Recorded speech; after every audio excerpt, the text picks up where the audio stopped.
Assalomu alaykum, aziz tomoshabinlar.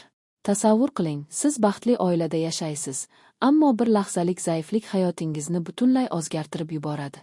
Erimga qilingan birinchi xiyonatimdan keyin nima bo'ldi, deb o'ylaysizmi? Bu hikoya sizni hayratda qoldiradi va o'ylantiradi. Davom eting, chunki bu faqat boshlanishi. Bugun biz oilaviy munosabatlarning eng nozik mavzusiga to'xtalamiz: xiyonat va uning oqibatlari. Ko'pchiligimiz hayotda shunday vaziyatlarga duch kelamizki, qarorlarimiz butun kelajagimizni belgilab beradi. Statistikaga ko'ra, O'zbekistonda oilaviy ajralishlarning 30% ortig'i ishonchsizlik va xiyonatdan kelib chiqadi. Ammo bu nafaqat raqamlar, bu insoniy his-tuyg'ular, pushaymonlik va osish haqida. Bugungi hikoyamizda biz bir ayolning, Gulnoza ismli oddiy uy bekasi tajribasini ko'rib chiqamiz. U 35 yoshda 2 farzandning onasi, ammo hayot uni sinovga tortdi. Bu hikoya faqat voqea emas, balki ma'lumot va hissiy darslar bilan boyitilgan. Keling, boshlaymiz. Gulnoza Toshkentda yashar edi, erining ismi Sardor, u muhandis bo'lib ishlaydi. Ularning oilasi tashqi tomondan mukammal ko'rinardi: uy, mashina, farzandlar. Ammo ichkarida muammolar yigilib borardi.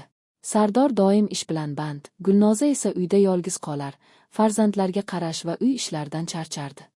Bir kuni ijtimoiy tarmoqlarda eski do'sti bilan suhbatlashib, his-tuyg'ular uyg'ondi. Bu oddiy suhbatdan boshlandi, ammo tez orada uchrashuvga aylandi. Birinchi qadam: zaiflik lahzasi. Gulnoza o'zini e'tiborsiz his qilardi. Psixologlar aytishicha, xiyonat ko'pincha emotsional boshliqdan kelib chiqadi.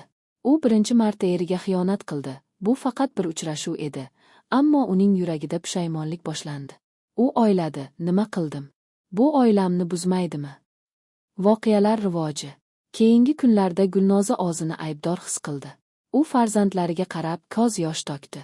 Sardorga aytishni xohladi, ammo qo'rqdi. Bu vaqtda u psixologga murojaat qildi va u erda ma'lumot oldi. Xiyonatdan keyin munosabatlarning 70% tiklanishi mumkin, agar ikkalasi ham harakat qilsa.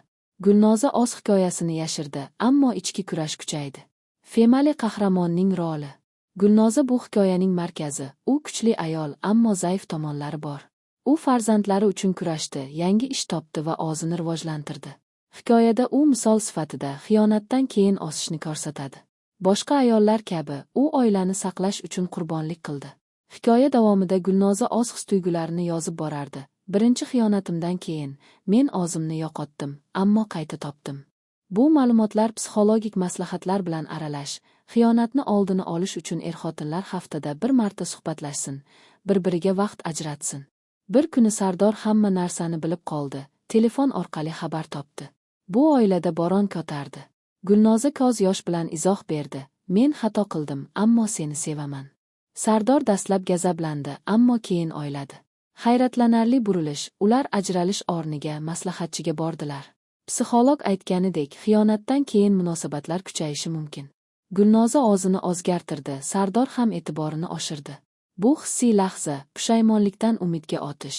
Bu hikoyadan olingan dars: xiyonat hayotni buzishi mumkin, ammo to'g'ri qadamlar bilan tiklanish mumkin. Asosiysi, emotsional bog'lanishni saqlang, bir-biringizga ishonch bildiring. Gulnoza kabi ayollar uchun o'zingizni yo'qotmang, yordam so'rang. Hayotda xatolar bo'ladi, ammo ular bizni kuchli qiladi. Agar bu hikoya sizga ta'sir qilgan bo'lsa, like bosib qo'ying, kommentingizda o'z tajribangizni baham ko'ring va kanalga obuna bo'ling. Yangi hikoyalar kutmoqda.